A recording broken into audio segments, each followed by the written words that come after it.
Frère Théotime Obole, missionnaire du Verbe divin, vous êtes ici à Kikwit, directeur provincial de l'Observatoire de surveillance de la corruption et de l'éthique professionnelle. C'est un établissement public. Qu'est-ce qu'un religieux a à voir avec une telle profession? Le missionnaire du Verbe divin que je suis, en principe, bien sûr, c'est un établissement public de l'État. Et je suis religieux, mais je suis d'abord citoyen congolais. Et comme citoyen congolais, donc je suis aussi appelé à participer dans la mission qui est la nôtre, la mission de la citoyenneté, la mission sur l'évangélisation, la mission sur l'éducation, sur le développement de mon pays. Et voilà, comme citoyen congolais et comme religieux missionnaire du Verbe divin, donc c'est un établissement public, mais qui fait quoi? C'est un établissement public qui a 3 axes. Le premier axe, c'est la moralisation de la gestion de la chose publique. Mais aussi, il faut se dire que le deuxième axe, c'est la promotion des valeurs morales et éthiques. Et le troisième axe, c'est combattre les antivaleurs, tout sur toutes leurs formes. Et voilà, en tant que religieux missionnaire, il est tout à fait clair que je participe à la promotion de ces 3 axes qui ne s'opposent pas en fait à l'évangélisation. Mais ce n'est pas à vous seul de l'apprécier ainsi, mon frère. Vos supérieurs religieux, que disent-ils? Bon, il faut se dire que c'est toute une histoire. Et quand on m'appelle pour... ce n'est pas par hasard, parce que j'ai d'abord écrit un livre en 2011 sur justice et paix, un engagement pour le développement en République démocratique du Congo. Et en 2017, j'ai écrit un ouvrage RD Congo, terre de potentialités, terre d'opportunités, de convoitises et de pillages. Et voilà, il a plu aux autorités étatiques de la République démocratique du Congo de m'appeler pour participer à lutter contre les antivaleurs qui ont tellement gangréné la société congolaise. Et voilà, mes supérieurs qui ont entendu cet appel au regard de la mission qui est celle des missionnaires du Verbe divin, c'est-à-dire nous travaillons dans 4 dimensions caractéristiques. La première dimension caractéristique en tant que missionnaire de la société du Verbe divin, c'est l'apostolat biblique de base. Et ça, c'est notre spécialité. Donc, aux côtés de l'apostolat biblique de base, il y a les moyens de communication sociale. Parce qu'on ne peut pas évangéliser en dehors des moyens de communication. C'est un outil pour proclamer la bonne nouvelle. Eh bien, nous proclamons quoi?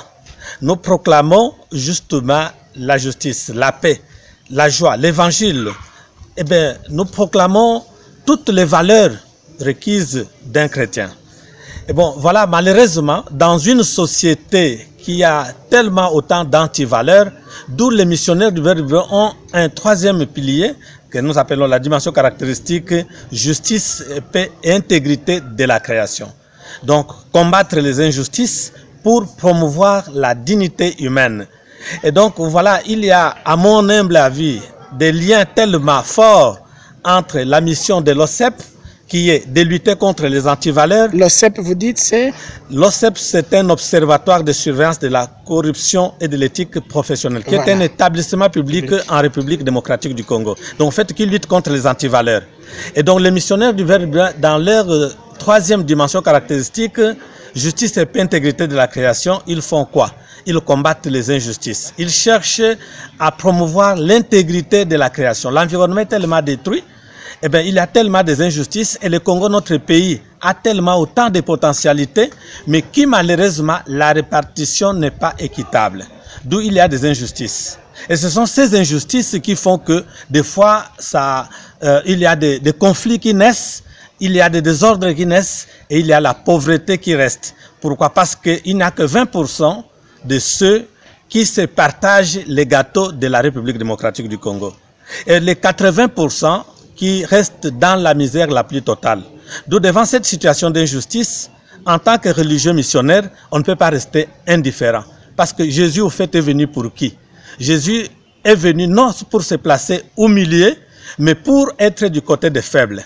Et le côté du faible pour nous ici, c'est qui? C'est les 80% de ceux qui sont dans la misère. Et donc, les injustices, les antivaleurs prennent en otage toute une majorité de la population. Et donc, il y a des liens à ce que nous, en tant qu'Église, nous puissions nous mettre du côté des faibles. Ceux qu'on opprime, ceux qui souffrent, ceux qu'on laisse dans la pauvreté. Et une pauvreté voulue, une pauvreté structurelle, une pauvreté entretenue par ceux qui sont au pouvoir. Alors, à ce moment-là, nous, au sein d'un établissement public comme religieux, nous apportons notre petite lumière pour dire que non, en tant que lumière, nous ne voulons pas travailler dans l'obscurité. Et voilà, il y a, à mon avis, des liens très forts entre l'évangélisation, entre le travail du gouvernement que le gouvernement congolais nous a confié. Eh bien, à ce moment-là, donc je pense que nous travaillons, nous devrons travailler. Parce que souvent, si l'Église a tendance quelque part beaucoup critiquer, mais nous restons à distance. Alors pourquoi ne pas être du côté de ceux qui souffrent, partager cette souffrance, étudier cette souffrance, analyser, contextualiser l'évangile aujourd'hui? À mon avis, c'est une mission qui devrait être de tout chrétien et de tout missionnaire. Il faut contextualiser les problèmes. Aujourd'hui, comment doit être la mission? La mission, je pense, ce n'est pas rester très bien dans un couvent, mais la mission, c'est aller. En anglais, on le dit très bien, le passing over. Aller vers l'autre. Aller vers, ce sont ces dimensions dans le passing over qui devraient beaucoup plus nous caractériser en tant que chrétiens missionnaires pour justement apporter cette parole de Dieu, le Verbe qui s'est fait chair au milieu de nos populations. Et la quatrième dimension, c'est la mission. Dans le secrétariat de mission. Donc, c'est-à-dire qu'il faut chercher à aller vers les partenaires de la mission pour leur dire ce que nous faisons et qu'ils sachent comment nous travaillons. Et bien, peut-être aussi, ils peuvent nous apporter un petit support, un petit regard pour soutenir la mission. Alors, vous nous dites ce que vous faites, mon frère. Ça fait combien de temps que vous êtes ici, directeur de cet observatoire contre la corruption? Eh bien, nous sommes ici depuis novembre, mai 2018, c'est-à-dire c'est la deuxième année où nous sommes vraiment à temps plein, où nous sommes en train de travailler pour ce travail beaucoup plus noble que le gouvernement congolais nous a confié, c'est-à-dire qu'un travail, comme je l'ai dit au début, d'abord nous sensibilisons, c'est la sensibilisation sur les valeurs morales, éthiques, comment promouvoir ces valeurs morales, éthiques qui ont tellement disparu. L'administration publique, on le dit même, ce n'est pas moi, mais ça c'est une réalité, une administration poubelle, une administration pourrie, une administration vraiment qui caractérise beaucoup d'antivaleurs. Et donc nous cherchons un tout petit peu dans cette structure qui est l'OCEP, comment un peu ramener les agents publics de l'État en République démocratique du Congo à revenir sur ces valeurs morales et éthiques, mais aussi nous travaillons à la vulgarisation du code de conduite de l'agent public de l'État. Et donc, voilà, nous voici dans votre bureau. Oui, merci. Voilà, vous prenez votre place habituelle Merci. de directeur de l'Observatoire de surveillance de la corruption et de l'éthique professionnelle. Donc j'étais en train de dire que un deuxième aspect, c'est la vulgarisation du code de conduite de l'agent public de l'État. Ce code est un code qui englobe tous les agents, c'est sa spécialité. Par rapport au code des médecins, au code des avocats, au code des enseignants, que sais-je. Mais ici, le code de conduite de l'agent public de l'État, c'est un code qui englobe tous les agents publics de l'État en République démocratique du Congo. Et donc voilà, nous vulgarisons aussi. Mais aussi, nous dénonçons tout ce qu'il y a comme antivaleur au sein des agents publics de l'État. Donc, nous dénonçons pour que les autorités compétentes puissent écouter notre voix et puissent sanctionner ceux qui sont appelés à être sanctionnés. Mais il y a aussi pas seulement ça, la sensibilisation au niveau des médias. Nous utilisons des radios, nous utilisons des journaux, pour que le message puisse aller à grande échelle. Et donc, il y a des conférences qui se font, il y a des séminaires d'immersion aux valeurs morales et éthiques. Et quand nous avons donné ces séminaires aux valeurs morales et éthiques, nous donnons à ce que nous donnons à tous ceux qui suivent ce séminaire ce que nous appelons l'acte d'engagement éthique. Et donc l'acte d'engagement éthique, c'est-à-dire celui qui a suivi la formation sur les valeurs morales et éthiques, il s'engage. Et la formule est très claire. Moi, X, reconnais avoir lu et compris les dispositions pertinentes du décret loi numéro 017/2002 du 3 octobre 2002 portant code de conduite de l'agent public de l'État. Donc, c'est-à-dire que celui qui a lu, compris, écouté ou qu'on a enseigné, il prend cet engagement et il dit « Je m'engage sur mon honneur à m'y conformer scrupuleusement dans le strict respect de la Constitution, de la loi numéro 05/006 du 29 mars 2005 relative à la corruption, au code du travail, du statut, du règlement d'administration ou de la convention collective, ainsi que d'autres textes légaux et ou réglementaires en vigueur en République démocratique du Congo, auxquels je suis soumis indépendamment des peines prévues par le code pénal congolais. Voilà, donc ça c'est une disposition qu'il met. Mais aussi, quand nous convoquons une personne que nous avons ou qui a été accusée des faits de corruption... Vous convoquez des personnes. Nous convoquons des personnes. Vous faites la police. Au fait, c'est la police administrative. Merci, vous avez bien trouvé. C'est la police administrative. C'est-à-dire qu'une personne qui a été attrapée dans une flagrance de la corruption, de détournement, tout ça, nous convoquons pour écouter, pour que la personne puisse nous présenter les faits. Et à ce moment-là, nous établissons ce que nous appelons les procès verbal d'entretien éthique.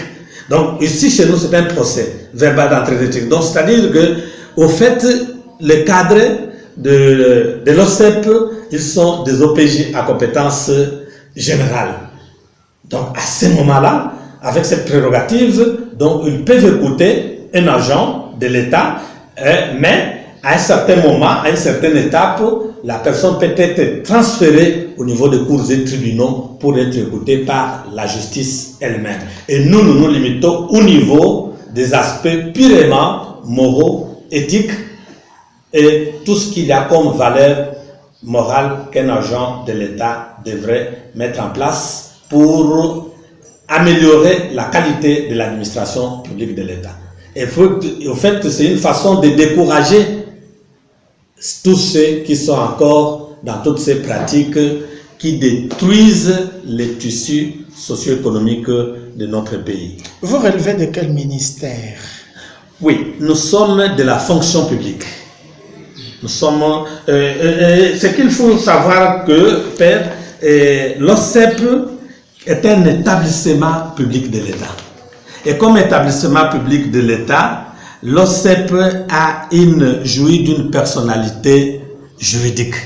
Et quand un établissement public jouit d'une personnalité juridique, cet établissement doit être attaché à un ministère. Donc ce n'est pas un service. Alors comme établissement public, nous sommes attachés à la fonction publique. Et donc,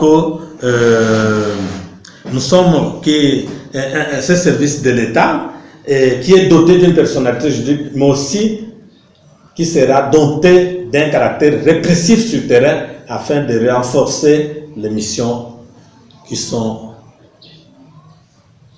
à compétence de l'OCEP. Est-ce que vous pouvez nous donner un exemple, frère Théotime Obole? Est-ce que vous pouvez donner un exemple de cas de corruption que vous dénoncez, que vous observez? Je n'ose pas dire que vous réprimez, vous faites un peu plus qu'observer quand même. Est-ce que vous pouvez nous citer un exemple? Bon, un exemple, les cas par exemple, ce n'est pas un secret en République démocratique du Congo, avec tout ce que nous appelons l'organisation matérielle au niveau des examens d'État. Donc ici dans notre pays, il y a une pratique Et cette pratique qui consiste, les élèves se cotisent l'argent. Et quand ils se cotisent l'argent, avant d'aller aux examens d'État, eh bien, ils donnent cette somme d'argent au professeur ou bien au chef d'établissement. Et à un certain moment, le chef d'établissement, il cherche des professeurs compétents qui vont travailler dans une petite boîte, dans un petit local qu'ils appellent laboratoire. Et à ce moment-là, ils travaillent à la place des élèves. Et donc, c'est une pratique de corruption. Et donc, nous dénonçons. Pourquoi? Parce que ça affaiblit la capacité des élèves. Les élèves ne travaillent pas avec leur force, mais sont aidés de l'extérieur. Et ça, c'est un cas que nous réprimons et que nous dénonçons à longueur de journée. Ce qu'on appelle organisation, orgamat. Ils abrègent comme ça, orgamat. Le deuxième, c'est lors de contrôle des dossiers. Je ne le dis pas moi-même. Il y a par exemple, dans le contrôle des dossiers en République démocratique du Congo, notre pays, et dans la province du Kwilu où je suis le directeur provincial, souvent il y a des inspecteurs qui partent pour contrôler les dossiers afin que les élèves soient validés pour passer les épreuves du bac, c'est-à-dire les épreuves des examens d'État. Mais ces inspecteurs, souvent, en complicité avec les préfets, mais aussi avec les élèves, souvent, les élèves, ils partent d'une école à une autre. Et bien finalement, l'enfant n'a pas réussi des classes et l'enfant ne devrait pas se trouver dans une classe supérieure parce qu'il n'a pas de documents officiels, c'est-à-dire de bulletins ou de certificats. Mais les enfants vont arranger ailleurs. Et donc, pour que les inspecteurs valident ces élèves, qu'est-ce qu'ils font? Ils demandent l'argent. Alors, c'est qui est une pratique contraire à la loi qui n'autorise pas de demander. Mais je vais donner un troisième. Ici, par exemple, l'État congolais devrait payer les NU, les NP, c'est-à-dire les gens qui ont des numéros matricules, mais l'État n'avait pas encore. Alors, il y a des malins, c'est-à-dire que les gestionnaires qui font quoi? Et donc, qui demandent l'argent à ces gens-là pour dire que bon, voilà, nous allons soit vous donner les numéros matricules, soit je vais faire un effort pour que votre salaire puisse sortir. Et ils appellent ça opération retour. Et donc, cette opération retour est sanctionnée. Pourquoi? Parce que c'est l'État congolais qui engage et c'est l'État congolais qui paye un agent. Eh bien, et non un individu qui va tromper, je peux le dire, tromper un agent pour dire c'est moi, je me suis débattu, je fais un effort, et maintenant c'est pourquoi vous êtes payé. Et donc des fois 2 mois, 3 mois, ils demandent, donc ils prennent en otage le salaire. Alors que le salaire est sacré, le salaire est individuel. Mais vous trouverez un gestionnaire qui prend cet argent ou non, ou soi-disant, c'est moi qui vous avais aidé pour que vous ayez. Alors là, nous disons non, il n'y a que l'État congolais qui a les prérogatives et non un individu. Et donc nous dénonçons, et souvent, tel que maintenant d'ailleurs, il y a des cas qui sont dans des tribunaux où on est en train de suivre des dossiers de dénonciation, où les gens, alors à ce moment-là, soit nous demandons à la personne, bon, nous mettons les personnes à la disposition de leur hiérarchie. Mais quand on trouve que l'hiérarchie est tellement lente ou même un peu complice, alors à ce moment-là, on peut demander à la personne d'aller dans des cours et tribunaux pour que la justice puisse faire son travail. Merci frère. À moi de vous remercier.